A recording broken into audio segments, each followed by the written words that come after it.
One bullet. One assassination. One moment that changed the course of human history forever. More than 100 years ago, Europe stood on the edge of disaster. The world's most powerful empires were competing for land, influence, and military supremacy.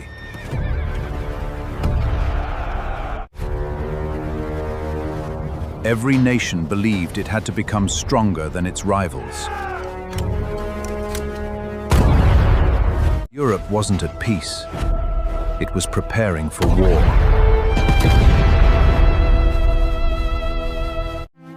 Then came June 28, 1914.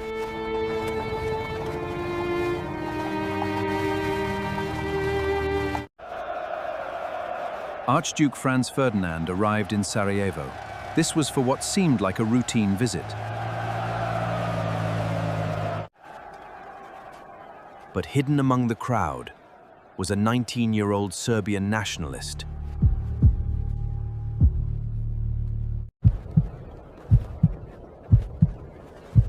His name was Gavrilo Princip. Within seconds, 2 gunshots would ignite a war that would change the world forever. The assassination of Archduke Franz Ferdinand was the spark, but the world was already surrounded by a dangerous web of alliances. For decades, European powers had been building relationships based on one simple idea. If war came, their allies would protect them. But these alliances did not create peace. Instead, they created a system where one small conflict could become a global disaster. On one side was the Triple Alliance: Germany, Austria-Hungary, and Italy. Germany was becoming one of the strongest industrial powers in the world. Austria-Hungary controlled a vast empire, while Italy sought greater influence. Opposing them was the Triple Entente: Britain, France, and Russia.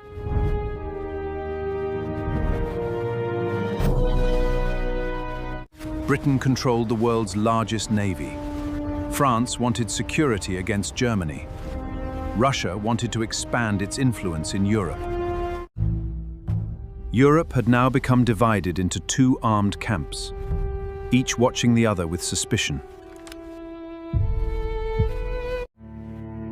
The leaders of Europe believed these alliances would prevent war, but they created something far more dangerous. When Austria-Hungary declared war on Serbia, these alliances began to activate, like falling dominoes. A conflict between 2 countries was about to become a war involving the world's greatest powers. The world was no longer waiting for war. The world was moving toward it. June 28, 1914, Sarajevo. A peaceful summer morning that would soon become one of the darkest days in modern history. Archduke Franz Ferdinand, heir to the Austro-Hungarian throne, arrived with his wife Sophie to inspect military exercises. But hidden within the cheering crowd was a group of young conspirators. They belonged to a nationalist movement, determined to end Austro-Hungarian rule in Bosnia. One of them was 19-year-old Gavrilo Princip.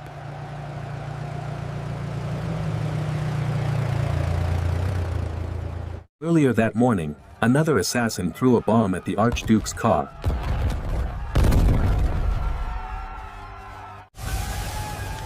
The attack failed. The Archduke escaped unharmed.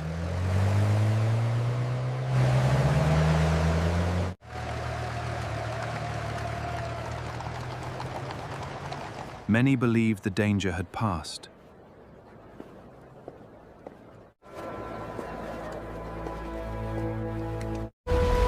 Taking a wrong turn, the staff car entered a deadly trap. In this moment, the fate of the mission changed. The royal car stopped only a few feet away from Gavrilo Princip.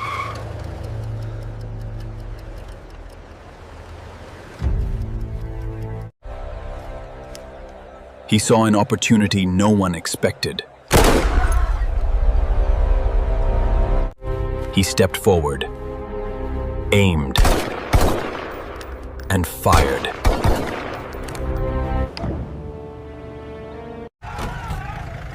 Archduke Franz Ferdinand and his wife Sophie were both mortally wounded. Within minutes, both were dead.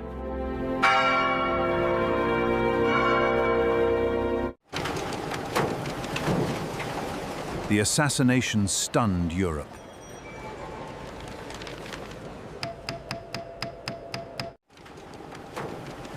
Austria-Hungary blamed Serbia for supporting the assassins.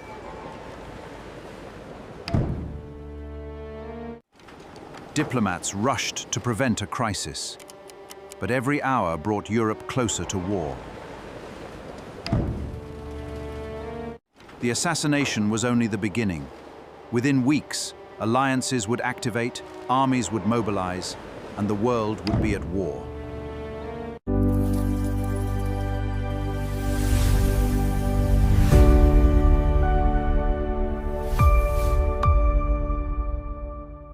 The assassination shocked Europe, but world leaders still believed the crisis could be contained.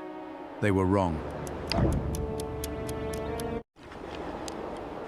Austria-Hungary held Serbia responsible and prepared a list of demands that no independent nation could fully accept.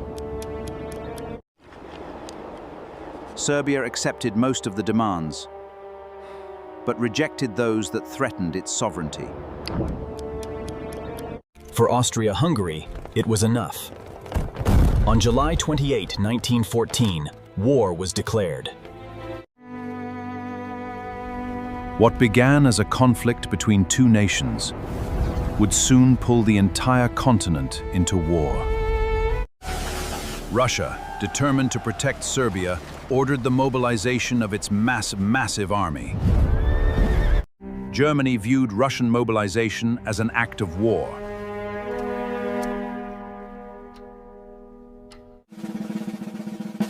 On August 1st, Germany declared war on Russia.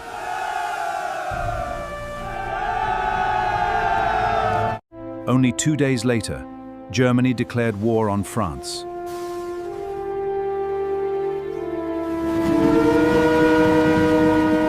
To reach France quickly, Germany invaded neutral Belgium, ignoring international agreements. Britain had pledged to protect Belgium's neutrality. We cannot stand by while a friend is crushed. This country will stand by its word. On August 4th, 1914, Britain declared war on Germany.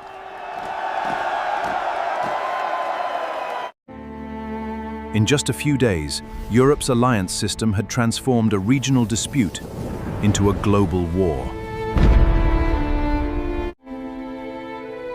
Millions of young men volunteered, believing the war would be over by Christmas.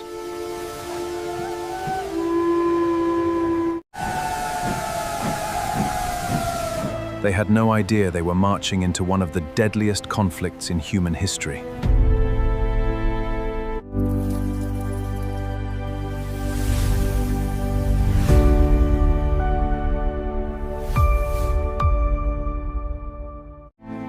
By the end of 1914, the dream of a quick victory had vanished. The war had reached a deadly stalemate. Across Western Europe, soldiers dug thousands of miles of trenches that would become their homes, and, for many, their graves. Life inside the trenches was a constant battle against cold, hunger, disease, and fear. Every day, enemy artillery pounded the trenches. Every night, soldiers wondered if they would survive until sunrise. Between the opposing trenches lay a deadly stretch of land known as No Man's Land.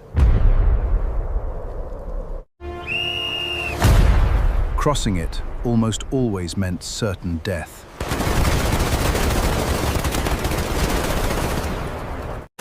The machine gun had changed warfare forever.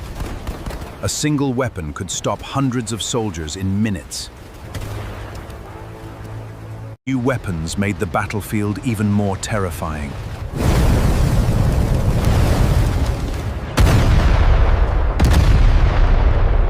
Poison gas drifted silently across the battlefield, forcing soldiers to wear gas masks just to survive. Above the trenches, airplanes fought in the skies, while below, millions struggled simply to stay alive. Yet even in the middle of unimaginable destruction, humanity found a brief moment of hope. On Christmas Eve 1914, soldiers from both sides began singing Christmas carols across no man's land. The next morning, enemies climbed out of their trenches, shook hands, exchanged gifts, and even played football together.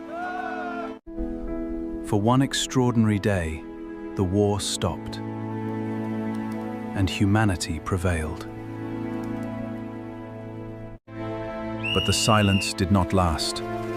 Orders soon arrived, and the fighting began once again. For nearly 3 years, the United States watched the war from across the Atlantic. President Woodrow Wilson believed America should remain neutral. Most Americans wanted peace. The war seemed like a distant European conflict.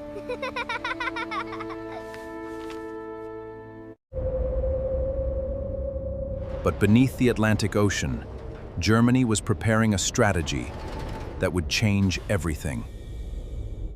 German submarines began sinking ships without warning, hoping to cut Britain off from supplies.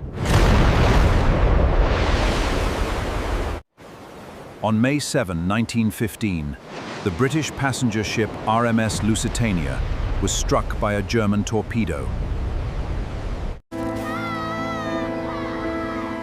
Nearly 1,200 people died, including 128 American citizens. Public opinion in the United States began to shift.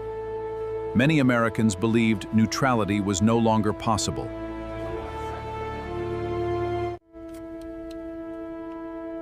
Then came one of the greatest intelligence discoveries of the war, the Zimmermann telegram.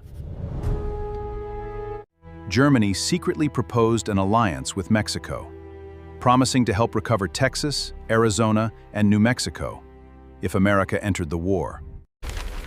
When the telegram became public, outrage spread across the United States.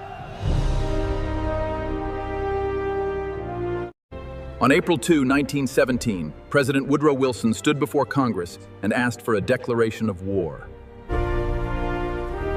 4 days later, the United States officially entered World War I. More than 4 million Americans would eventually serve during the war.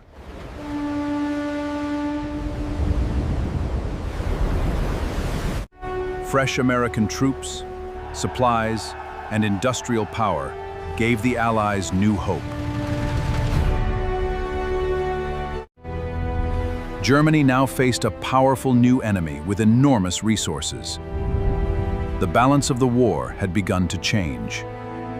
The final chapter of the Great War had begun.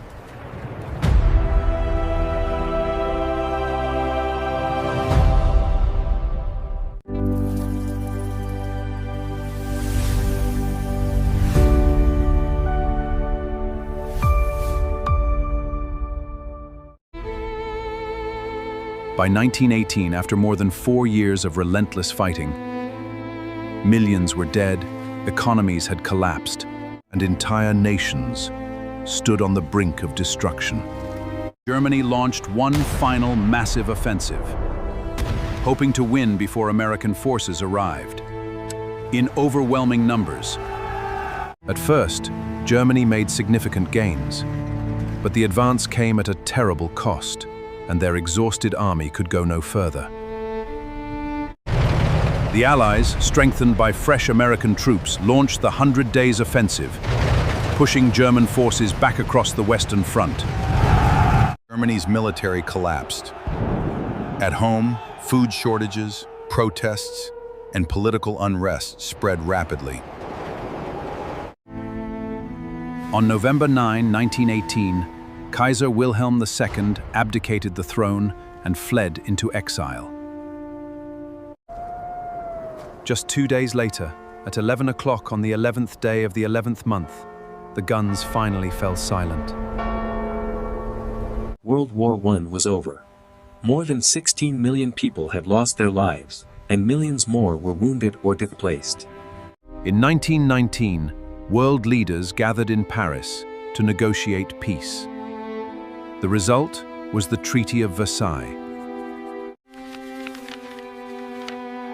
Many historians believe the harsh terms of the treaty created anger and instability, conditions that helped pave the way for World War II just 2 decades later. The Great War was meant to be the war to end all wars. Instead, it became the beginning of an even greater conflict. History reminds us that wars rarely begin with a single event. They are built over years of fear, ambition, rivalry, and political decisions. If you enjoyed this documentary, subscribe to Nation Bloop for more in-depth stories that shaped our world. Which historical event should we explore next? Let us know in the comments. Until next time, keep exploring history, because the past explains the present.